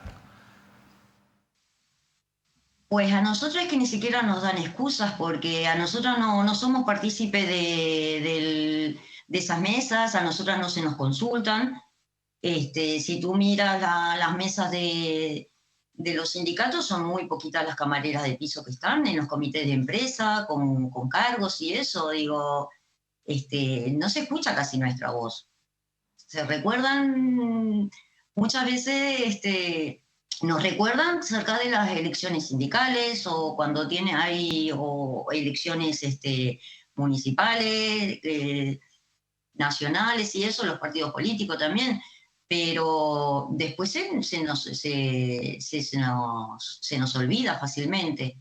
Y entonces no tenemos, es que no nos han llamado. Nosotros ya hicimos una movilización el 9 de noviembre y hasta el día de hoy no fuimos llamadas para que se nos escuche por ninguna patronal. Es que da la sensación, comparto esta reflexión contigo y con los espectadores, María, de que la patronal hotelera, Jorge Marichal, que es el presidente de Asotel y de la patronal hotelera a nivel nacional, se siente cómoda en la provincia tinerfeña y también a nivel nacional, se siente cómoda negociando las condiciones de las camareras de piso con los sindicatos. Porque incluso cuando hemos sentado aquí en esta mesa a Jorge Marichal y le hemos preguntado, él ha dicho, no, esto a mí no me lo pregunten, las condiciones que tienen las camareras de piso son las que han aceptado los sindicatos. ¿Hasta qué punto son responsables los sindicatos de la situación que ustedes padecen? Pues yo creo que también, claro que tienen responsabilidad. Claro que sí, que tienen, porque se podría negociar muchísimo más. Muchísimo más. Tendríamos que haber, nosotros, es que se han conseguido, desde que existen las Kellys, desde el 2014, lo que se consiguió que se formaran, que se consideren 3 enfermedades laborales.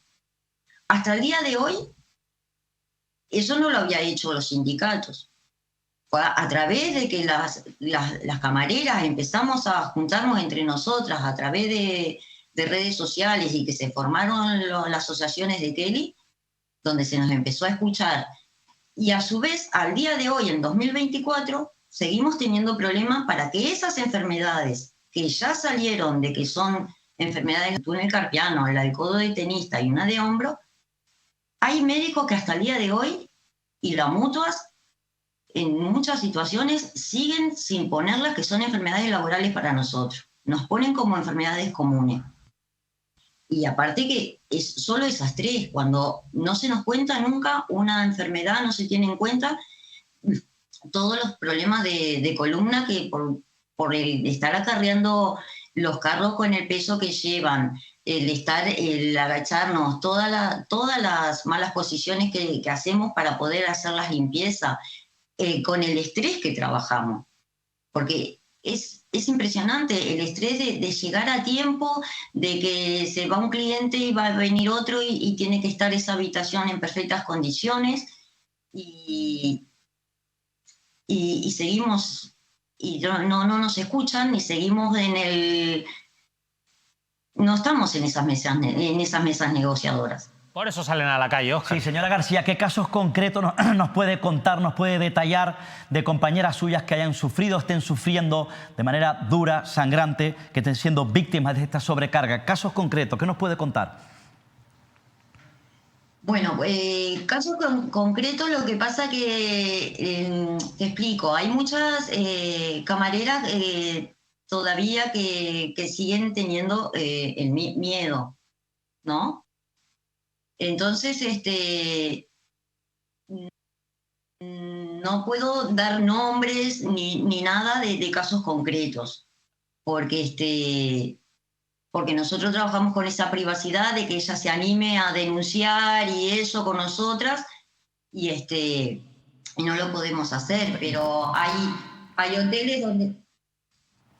Sí, dígame una cosa, señora García, ¿hay compañeras suyas que en determinados momentos han tenido que ser ingresados? ¿Hay alguna compañera suya que haya fallecido o que les conste que haya fallecido por las secuelas, insisto, de esta sobrecarga que sufren? A ver, nosotros, de que son ingresadas por estrés, porque han tenido problema de parálisis debido al estrés por el trabajo, sí, nos consta. Causas de muerte, nosotros pensamos que lo de Belén, por ejemplo, por más allá de que ella tuviera una cardiopatía, si tenía permitido trabajar, Podía haber también el estrés, las condiciones de trabajo en ese hotel. Pensamos que también eso, pero nada de eso se tiene en cuenta. Ya, ¿qué sienten ustedes cuando ven la imagen de un empresario, de los empresarios brindando con los políticos, celebrando públicamente los récords, los datos récord turísticos de esta comunidad autónoma, celebrando el incremento de gasto que supone el turismo para Canarias, celebrando que Canarias sigue liderando el turismo a nivel nacional y celebrando o dándonos a entender constantemente que Canarias, que la economía de Canarias depende directamente del turismo? Cuando usted ve esas celebraciones, el empresario y el político celebrando, ¿qué siente, sinceramente? Pues mucha rabia porque esas grandes ganancias que ellos tienen es gracias al coste, es nuestra salud física y mental. Y nosotros no podemos conciliar casi vida laboral con familiar porque llegamos tan cansadas, ¿vale? Es un sector totalmente feminizado, es un sector donde muchísimas camareras tienen familias monomaternales, donde están solo ellas a cargo de hijos, ¿vale? Muchas migrantes que no tienen una red donde poder apoyarse si deja un trabajo y sigue. Y entonces llegan una camarera normalmente que tiene hijos y eso, llega a su casa y llega tan cansada, tan estresada, que llega de mal humor y no tiene fuerzas ni para poder atender bien y tener vida ni a sus hijos, ni tener vida familiar, ni tener vida social. Y yo creo que eso no son condiciones en las que tengamos que seguir trabajando. Esto se tiene que decir, ya basta, se acabó, porque no podemos seguir así. ¿Qué quieren? ¿Que fallezcan más mujeres para que se sienten a entender de que la esclavitud se acabó? Porque esto es una forma moderna de esclavitud, es una esclavitud. Pues María, vamos a estar con ustedes en esa manifestación el viernes. Mucha suerte, ojalá que esta vez les escuchen, ojalá que sigan sobre todo defendiendo esos derechos laborales, que la situación es terrible. Tienen en cualquier caso el apoyo de Mírame Televisión, de verdad. Muchas gracias y suerte para esa manifestación del viernes. Muchas gracias. Esperamos a toda la ciudadanía porque esto es una lucha de la clase obrera donde todos debemos de estar. Porque es verdad que sí que es el motor de la economía aquí en Canarias, el turismo, pero si no nos cuidan, el motor se va a apagar. Pues nos vamos con esa reflexión que es muy interesante. La esclavitud se acabó y si no cuidan a sus trabajadores, el motor del turismo, Óscar, se va a acabar. Sí, desde luego. Yo pensé que esto era un asunto que ya había controlado, en este caso, la patronal tinerfeña del turismo, los empresarios turísticos, conjuntamente con la Administración, porque la Administración tiene un papel importante como mediador en este asunto, y en este caso, la nueva consejera de Turismo de la Comunidad Autónoma, Jessica de León. Insisto, yo pensé que estas condiciones se habían resuelto y que se había tratado de llegar a un acuerdo para mejorar las condiciones de los trabajadores, estas trabajadoras honradas, honestas, que luchan cada día para, en este caso, llevarse el pan diario a su casa y que no se vean sometidos a esta sobrecarga que están denunciando. Me parece tremendo que todavía, insisto, tengan que salir a la calle para denunciar estas lamentables condiciones. Bueno, vamos a seguir porque hablando de turismo, hablando de hoteles, hoy hemos conocido en el periódico El Día este titular. Es un viejo proyecto, pero sí, parece que no ha muerto. Vamos a leerlo. Santa Cruz permitirá un hotel de 200 habitaciones en la playa de Las Teresitas. La modificación del plan general vigente, encargada por el Ayuntamiento para agilizar la mejora de esta zona de baño, mantiene la parcela hotelera prevista en su momento. Recuerden que esto ya estaba incluso en el proyecto polémico, proyecto de Dominique Perrault, del arquitecto francés inmiscuido, no él directamente, pero sí su proyecto en la corrupción del caso de Las Teresitas. Ahí ya venía contemplado en esa batería militar ese proyecto, pero el Ayuntamiento mantiene esa idea de construir un hotel que el alcalde José Manuel Bermúdez ha calificado de un establecimiento pequeño. 200 habitaciones, para que tengan el contexto, sería tener unas cuantas menos que el Hotel Mensei, que tiene 261 habitaciones, pero más, por ejemplo, que el Hotel Contemporáneo, que tiene 150, que el Silken Atlántida, que tiene 144, o, por ejemplo, mayor distancia, con el NH de Santa Cruz, que tiene 64. No es un hotel pequeño, no es una pensión, no es un hostal. Va a ser, como ya los que conocemos este proyecto sabemos, un hotel que va a tener un impacto importante en la zona. Después abrimos el debate de si es necesario o no un hotel en Las Teresitas, pero el hotel pequeño, Óscar, no va a ser. Sí, decías una clave, esto es un proyecto viejo que viene caminando desde hace años, estaba contemplado, si no me equivoco, en el documento urbanístico, en el plan general, y un proyecto en los últimos gobiernos del Ayuntamiento de Santa Cruz, que además en determinados momentos se vio, en este caso, ante el rechazo de algunos movimientos sociales que rechazaban la construcción, insisto, además rechazaban también, ya saben, ese infierno del mamotreto que se tuvo que derruir con condenas judiciales. En aquella época estaba fuerte el movimiento social, vecinal, contra este tipo de proyectos en la zona de San Andrés, pero bueno, ahora ha ido tomando camino y en este caso, bueno, la novedad, como dice David, es el visto bueno del Gobierno municipal, Coalición Canaria Partido Popular, a ese proyecto hotelero, 200 habitaciones, como ha dicho el propio alcalde, el señor Bermúdez, en este caso 5 estrellas, un pequeño establecimiento según el propio alcalde, para que la gente lo sepa, va a estar situado en la batería militar, en este barrio muy próximo para los que estén en otras islas, que no dependan directamente, que no conozcan ese entorno de la capital tinerfeña, como pueden comprobar, muy pegado, muy próximo a esta popular playa, la playa chicharrera de Las Teresitas, y donde en este caso, bueno, el propio alcalde, el propio gobierno municipal habla de, bueno, que va a generar economía, que va a generar empleo, unos 150 trabajadores. Habría que ver, insisto, el recorrido del proyecto y habría que ver, bueno, pues cómo lo reciben los vecinos y vecinas, insisto, de San Andrés, que ya en su momento, con algunos movimientos sociales muy fuertes, muy potentes, lo rechazaron. Es verdad que yo, por ejemplo, he hablado hoy directamente con algún colectivo vecinal, directamente he podido hablar esta misma tarde con Gabriel Rodríguez, un dirigente histórico de San Andrés, es el presidente de la Asociación de Vecinos del Pescador, que en principio ven favorable este proyecto en caso de, bueno, que este proyecto suponga, bueno, reurbanizar, ¿no? Proceder a la reurbanización de toda esa zona, es decir, el saneamiento, mejorar la iluminación. Vamos a ver, que yo respeto mucho la opinión de Gabriel. Que respete el entorno. Pero entonces, para desentar Las Teresitas, para que tenga unas condiciones dignas, un alumbrado digno, unos aparcamientos dignos, hay que hacer un hotel para los extranjeros. Bueno, lo que dice... O sea, si no se hace un hotel, no dignificamos. Lo que dicen ellos es que esperan que con este proyecto... Que este proyecto provoque reurbanizar. Claro, pero es a lo que voy. O sea, hay que hacer un hotel para que el Ayuntamiento y José Manuel Bermúdez dignifiquen Las Teresitas. Es lamentable porque además también los vecinos llevan luchando por un mejor saneamiento, mejor iluminación y mejor limpieza. Que yo entiendo lo que dice Gabriel, pero que me parece que puede ser bueno para el barrio de San Andrés o no. No lo sabemos, no lo sé. Pero se puede mejorar la zona sin construir un hotel. Eso es a lo que voy. O sea, no puede ser que digan que se agarren a eso porque es que va a mejorar la zona. Hombre, no, que hay que pedirle al Ayuntamiento que mejore la zona sin necesidad de que se construya un hotel. Porque estarán cansados en este caso, además también del abandono que sufre San Andrés, del abandono, de la batalla, de la lucha que llevan protagonizando los vecinos y vecinas de toda la zona, no San Andrés, sino toda la zona del litoral de Anaga. Además también me decía Gabriel Rodríguez que espera, como no puede ser de otra manera, que respete en este caso el entorno y que además cuando hablan de regenerar puestos de trabajo, decía el propio alcalde, el señor Bermúdez, de unos 150 empleos, ellos esperan que sean los trabajadores que sean directamente gente de San Andrés. Eso habrá que verlo porque eso no es tan sencillo. Y vamos a ver qué tipo de turista viene, porque también, cuidado con lo de que se puede mejorar el entorno, pero a ver qué tipo de turista viene, porque estamos viendo, exacto, muchos incidentes que se están produciendo en el sur de la isla, en el sur de las dos islas capitalinas, y allí se puede dar un cóctel explosivo con ese hotel allí, los kioscos de Las Teresitas abiertos, las fiestas que se montan por la noche. Ya ha habido varios controles policiales también en esa zona, por esas fiestas que se alargan más de lo debido en algunos de los kioscos.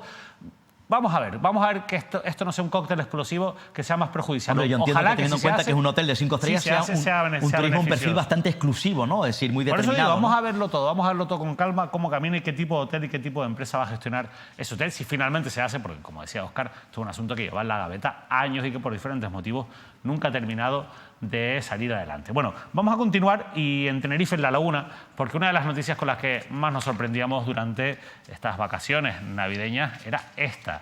La publicaba el periódico El Día. Vox se pone al frente de la convivencia ciudadana en un ayuntamiento de Tenerife, en el Ayuntamiento de San Cristóbal de La Laguna.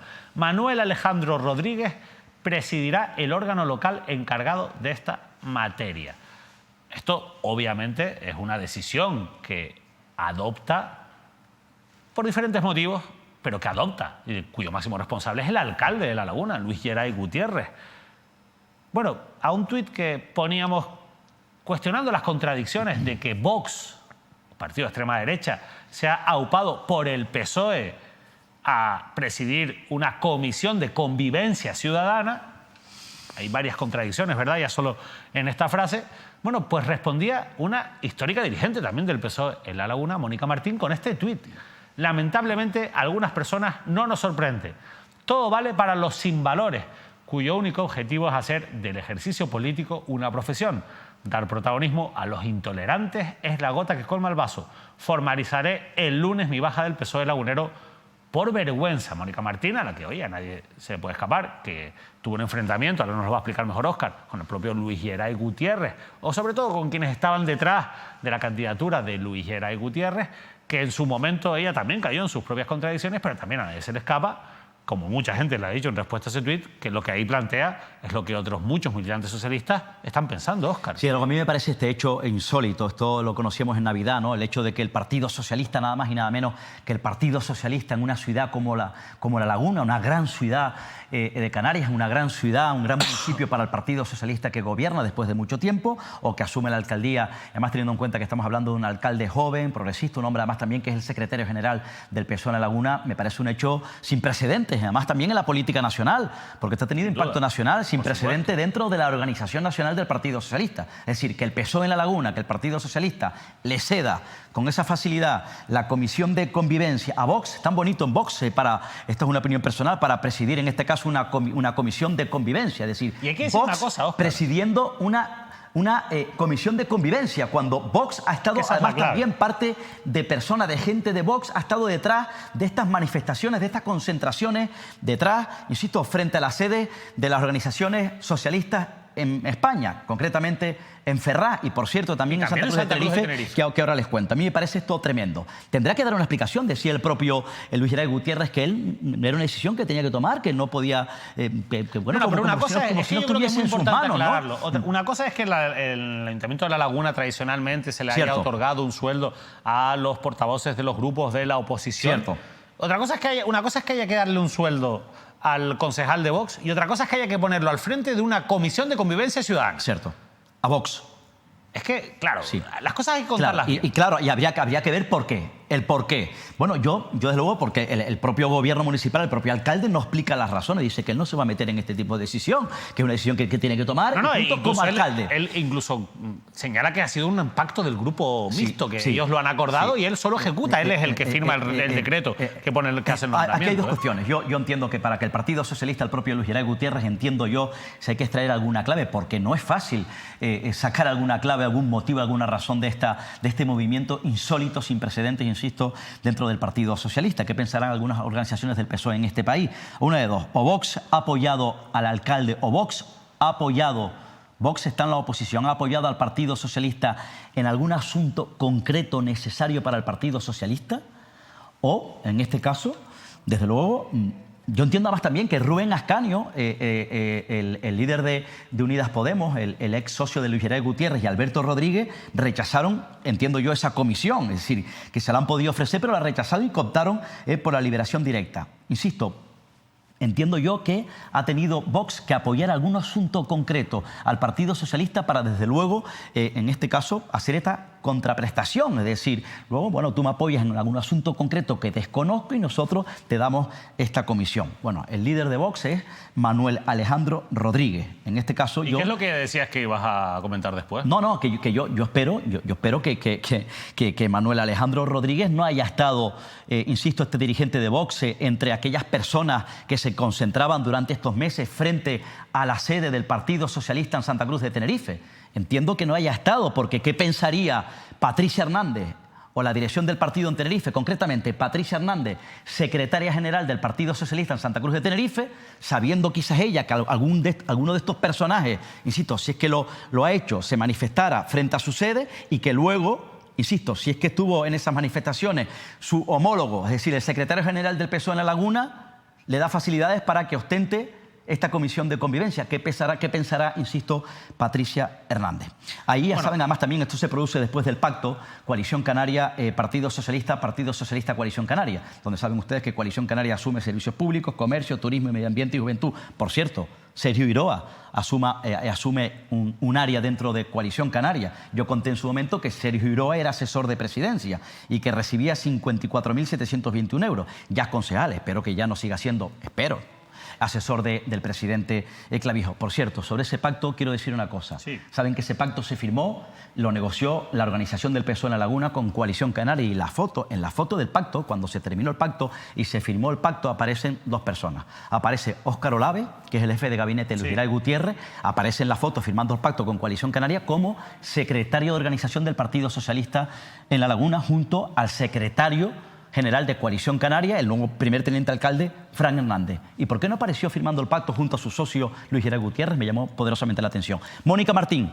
Mónica Martín fue primera teniente de alcalde, una histórica del PSOE Lagunera, fue primera teniente de alcalde del municipio en un pacto, recuerden, PSOE con Coalición Canaria, José Alberto Díaz como alcalde de ese municipio. Y de hecho era la mujer que iba a ser la aspirante, iba a ser la candidata del PSOE a la alcaldía de La Laguna, iba a asumir la Secretaría General del PSOE de La Laguna porque era la líder. En ese momento, yo recuerdo, así lo conté, tuve un problema en este caso con Pedro Ramos. Pedro Ramos, el ex senador, el hombre que en la sombra maneja y mueve los hilos del Partido Socialista. Quería la propia Mónica Martín en aquella época colocar a una persona afín de número 2 o número 3 en contra de Pedro Ramos. Se cabrea Pedro Ramos con Mónica Martín, la rechaza, la ningunea, la deja de lado y se fija en Luis Geray Gutiérrez. Por tanto, después de ese enfrentamiento entre Mónica Martín y Pedro Ramos, surge la figura de, en este caso, Luis Geray Gutiérrez, y le dice: Luis Geray Gutiérrez, usted va a ser el secretario general y va a ser el candidato, yo no quiero a Mónica Martín. Bueno, historia del inframundo lagunero, pero sobre todo sorprendente la historia de que Pedro Ramos, no esté nombrando a Pedro Ramos, que no le gusta que le nombren, porque además a él le gusta estar moviéndose en las sombras, ¿no? Le gusta que nadie sepa que está ahí, y al final es como quien dice, es quien mece la cuna del Partido Socialista en La Laguna. Bueno, hablábamos de Santa Cruz, La Laguna, Güímar. Recordarán a la exalcaldesa Luisa Castro, portavoz del Partido Popular en la oposición. Bueno, pues gracias a una publicación que hacían en su perfil de Facebook el periodista Norberto Chijep, nos hemos enterado de que Luisa Castro ha sido colocada en el gobierno de Canarias dentro del personal eventual, que depende de la vicepresidencia del gobierno de Manuel Domínguez, del Partido Popular. Va a ocupar el cargo, un puesto de jefa de la Oficina de Relaciones con los Medios de Comunicación. Oficialmente hay 3 jefes de la Oficina de Relaciones con los Medios de Comunicación y un ayudante de la Oficina de Relaciones con los Medios de Comunicación. Lo curioso es que en este caso, aunque algunos sí que son periodistas y además de importante recorrido y que van a desempeñar, yo creo, y ya lo están haciendo, un muy buen papel en ese sentido, lo de Luisa Castro parece a todas luces un echadero, y parece a todas luces un echadero porque ¿qué formación tiene Luisa Castro en relaciones con los medios? Ni siquiera, lógicamente, es periodista. Va a cobrar en torno a 51.000 euros brutos al año, Óscar. Sorprendente lo de Luisa Castro. A mí me cuesta pensar que esto haya sido así. Bueno, lo ha publicado Norberto Chijep y ha subido el documento. Cuando yo leí esa toma, esa información del compañero Norberto Chijep en las redes sociales, a mí me costó pensar que eso era así. A mí me parece tremendo. Luisa Castro, para que sepan, es la líder del Partido Popular en Güímar. Fue alcaldesa de Güímar. En este caso, en Güímar, en este municipio del sur de Tenerife, cogobierna Coalición Canaria con el Partido Socialista. Es verdad que Luisa Castro y el Partido Popular fue la primera fuerza política. Ahí gobierna Coalición Canaria PSOE, creo que con el apoyo de Si Se Puede o de Podemos, ¿no? Por eso se convirtieron el propio dirigente de Coalición Canaria en alcalde. Es verdad también, además, que han vivido momentos convulsos, porque en aquella época, también hace algunos años, en el anterior mandato, gobernaba el Partido Popular con Coalición Canaria. Luisa Castro echó a Coalición Canaria del poder, cesó a su dirigente y a los concejales. Eso por un lado, para que conozcan el escenario político.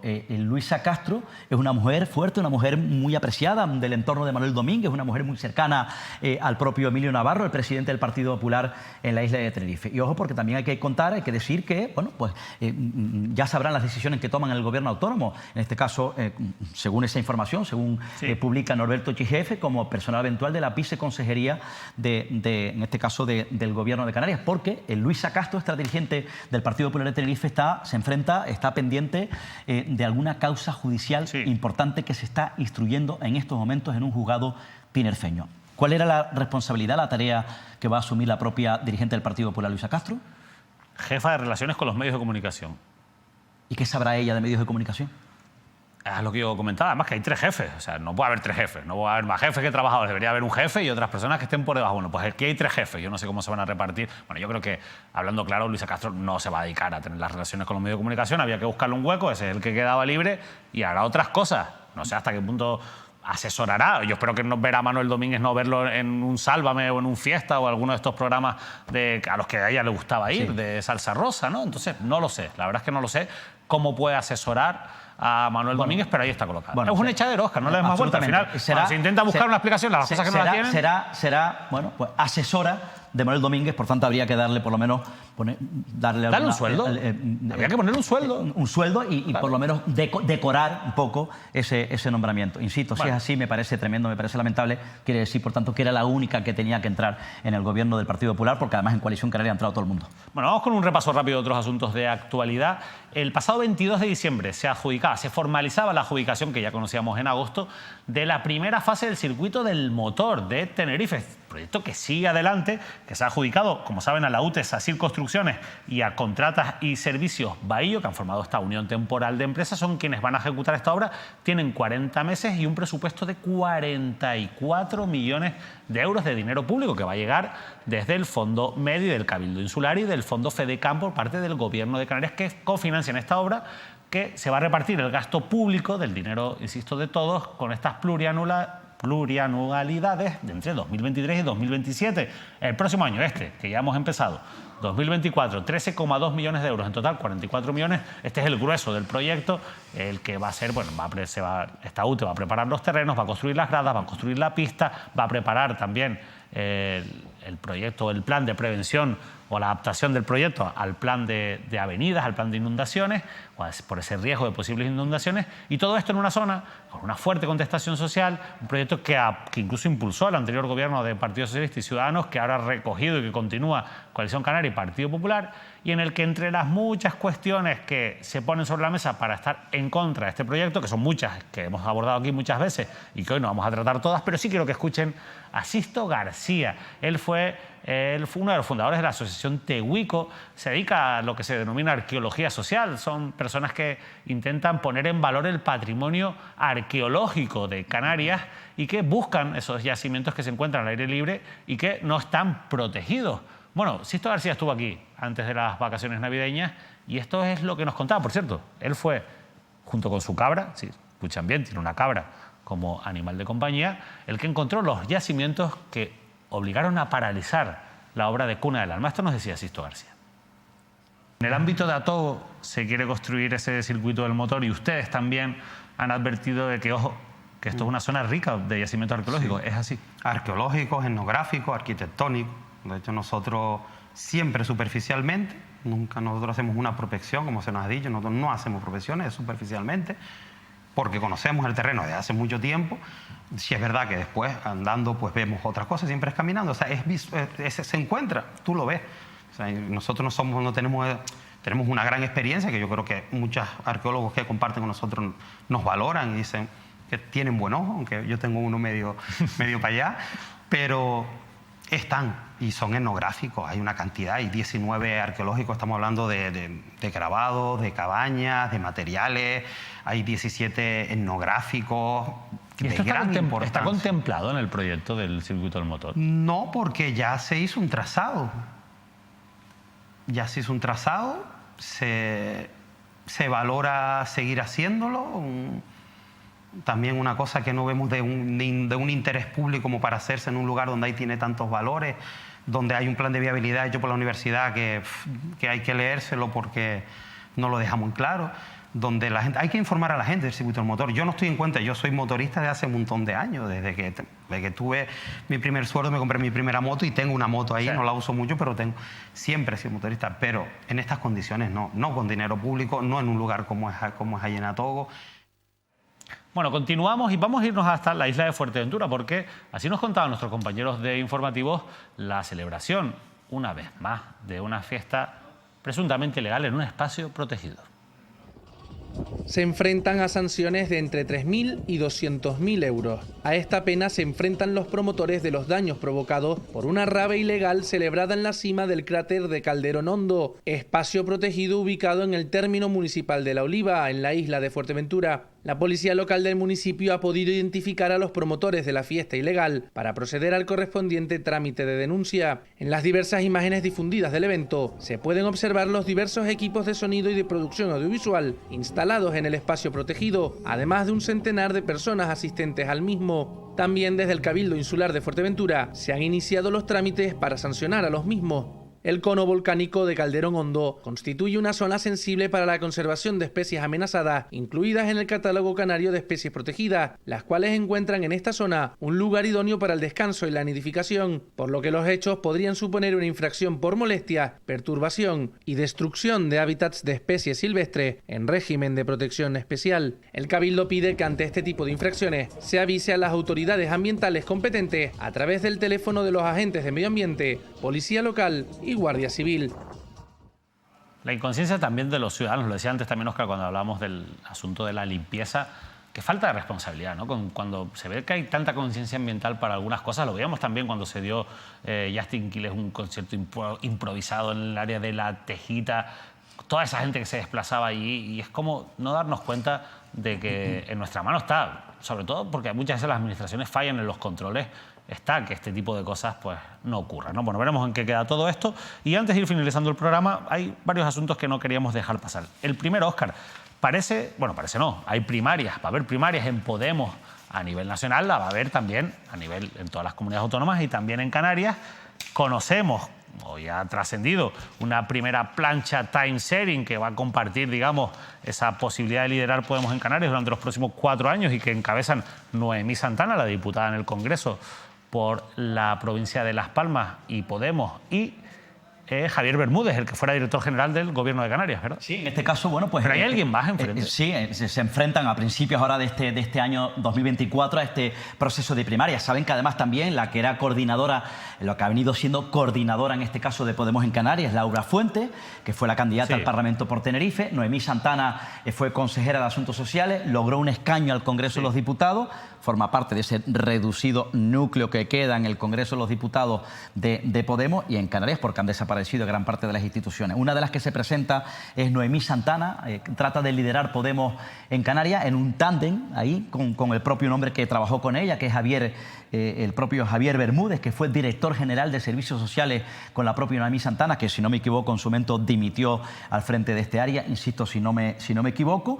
Y también en este caso se van a enfrentar a varios, con Gerardo Gutiérrez y José Manuel Martín, quizás más desconocidos públicamente, pero frente a una persona que sí tiene cierta notoriedad política, sobre todo en la isla de Tenerife. Milagros Hormiga, que fue consejera de Podemos en el Cabildo Insular de Tenerife, se va a enfrentar junto a la que fue su jefa, su líder, Noemí Santana, insisto, en este proceso de primaria de Podemos en Canarias, un Podemos además también que está absolutamente desinflado. Quiere resurgir de las cenizas, pero eso va a ser muy complicado. Veremos cómo se reestructura esa izquierda alternativa. Por cierto, noticia que hemos conocido en las últimas horas, la adelantaba en la red social X, el antiguo Twitter, el periodista Ernesto E. Kaiser. Ya hay fecha, será el próximo 16 de enero, cuando el Pleno del Tribunal Constitucional, a todas luces, como ya se filtró en su momento un borrador, va a amparar a la figura del exdiputado Alberto Rodríguez. Considera el Tribunal Constitucional que el Tribunal Supremo, que condenó a Alberto Rodríguez, vulneró el principio de legalidad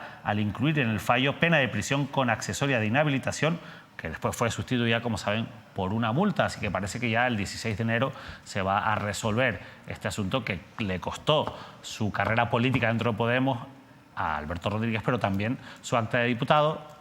Queda retratado el Tribunal Supremo con este fallo del Tribunal Constitucional, y también va a quedar retratada Meritxell Batet, la expresidenta del Congreso, y el Partido Socialista, ¿no? Sí, esto es un frente ahí, una espinita clavada, un puñal político clavado que tiene Alberto Rodríguez, que le costó además también que se haya desligado completamente de la organización de Podemos. Alberto Rodríguez fue secretario de organización de Podemos, a nivel nacional, el número 2 de Pablo Rodríguez, que además también se sintió en este caso, bueno, traicionado, abandonado, ninguneado por su propia organización, se marchó y, bueno, en este caso fraguó Proyecto Drago, fracasó en su intento de convertirse en diputado por la provincia tinerfeña, fue el candidato también en este caso a la presidencia del gobierno, aunque logró esa concejalía, 2 concejales en el Ayuntamiento de La Laguna. Alberto Rodríguez, que insisto, sigue luchando para que, bueno, pues se haga justicia, lo que considera que tiene que ser justo, después de que, bueno, haya sido expulsado como diputado nacional por la provincia tinerfeña. Bueno, y el drama humanitario de la migración pone los pelos de punta,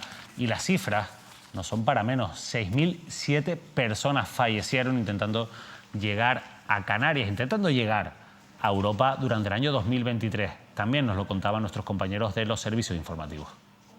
La ruta migratoria hacia Canarias fue una vez más la más mortífera en 2023. Algo más de 6.000 personas migrantes fallecieron el pasado año tratando de alcanzar nuestras costas. Lo dice el último informe presentado por la ONG Caminando Fronteras. Se trata de cifras documentadas donde el total de fallecidos alcanzó el año anterior las 6.618 personas y de ellas 384 fueron niños y niñas. Se trata de una media de 18 muertes al día y tras la ruta canaria, la vía argelina es la que más fallecidos dejó el pasado año, seguida de la ruta del Estrecho y la ruta Alborán con 30 personas muertas. Además, 84 embarcaciones desaparecieron con todos sus ocupantes a bordo. Según la investigación llevada a cabo por Caminando Fronteras, fueron los meses de julio y octubre donde se concentraron las tragedias y en muchas de ellas no se activaron medios de búsqueda y de rescate, o si se hizo, fueron con una tardanza importante, dicen desde Caminando Frontera, que puso en riesgo la vida de las personas. Bueno, un drama, como ya ven, que en cifras es tan tremendo como a nivel humanitario hemos ido contando a lo largo de estos meses, Óscar. Sí, desde luego, un repunte tremendo. Además, también visitaba recientemente la nueva ministra de Migraciones a la comunidad autónoma. Se reunía con el propio Clavijo, se reunía con el propio, bueno, acompañada de Anselmo Pestana, el delegado del gobierno, se reunía además también con algunos responsables de la ONG, visitaba el campamento de las canteras, visitaba el campamento de las raíces. Bueno, se comprometía en este caso o imponía a la solidaridad de las comunidades autónomas con los menores no acompañados y tratar, bueno, pues de aliviar esta situación conjuntamente con el Ministerio del Interior de esta presión migratoria que está sufriendo Canarias, especialmente la Restinga, en el Isla del Hierro, donde siguen llegando migrantes a bordo. Por cierto, un nombramiento, de nuevo la figura de Ángel Víctor Torres, clave, desde luego estaba cantado que iba a asumir esta responsabilidad. Ángel Víctor Torres, el canario, el gran canario, el expresidente canario, el nuevo ministro, como saben ustedes, de Política Territorial, ha sido nombrado coordinador de migración del Gobierno de España, es decir, va a coordinar los esfuerzos que realicen los diferentes ministerios que intervengan en la materia, es decir, por tanto, mando único. Y ese mando único lo va a liderar el ministro, el canario Ángel Víctor Torres, por tanto, Coalición Canaria, o en este caso el Partido Socialista, bueno, pues toma la decisión o el camino que ya había reclamado Coalición Canaria que apoyó la investidura de Sánchez. El propio Fernando Clavijo ha venido pidiendo de manera insistente la creación de un mando único. Bueno, pues ese mando único se crea, lo va a liderar el expresidente canario, el ministro Ángel Víctor Torres. Bueno, un nombramiento en cualquier caso que yo creo que con la experiencia que tiene Ángel Víctor Torres puede ser positivo y además, siendo canario, esperemos que lo sea desde luego para Canarias, Óscar, pero hay muchas dudas que se me plantean sobre esa reestructuración que va a tener también. Ha habido un cambio en el gobierno central y suele haber cambios también en los diferentes representantes del gobierno central en las islas. ¿Qué va a pasar, por ejemplo, con el subdelegado del gobierno de la provincia de Tinerfeña, con Javier Plata? Como saben, Anselmo Pestana continúa como... Sí, Anselmo Pestana se sabe que continúa, pero ¿y su número 2, Javier Plata, en la provincia de Tinerfeña? Javier Plata es el actual subdelegado del gobierno en la provincia de Santa Cruz de Tenerife. Entonces, si me preguntas si yo creo que va a continuar o no, si me preguntas directamente, David, yo creo, a esta hora de la noche, creo que Javier Plata va a continuar como subdelegado del gobierno en la provincia de Santa Cruz de Tenerife. Insisto, es mi sensación. Ahora bien, esto es una decisión que desde luego depende y la tendrá que tomar su partido, que es el Partido Socialista. Pero si me pregunta, yo creo a nivel personal que Javier Plata va a continuar al frente de la subdelegación del gobierno. Pocos cambios de entrada, por tanto, en los representantes en las islas del gobierno central. Óscar, nos tenemos que ir. Muchas gracias. Ha sido, para empezar la temporada post-navideña, ha sido un programa muy intenso. Esperemos que... Y seguirá siendo, desde luego. Eso te iba a decir, esperemos que siga así la cosa, porque eso querrá decir que tenemos muchas cosas interesantes que contarle a nuestros espectadores. Que pasen una feliz noche, Óscar. Buenas noches. A descansar. Solo nos vamos. Que pasen ustedes también una feliz noche. Ya como saben, les recuerdo que hemos cambiado el horario. A partir de ahora, martes y jueves, seguiremos analizando la actualidad en Canarias al Día, pero a partir de las 9 de la noche.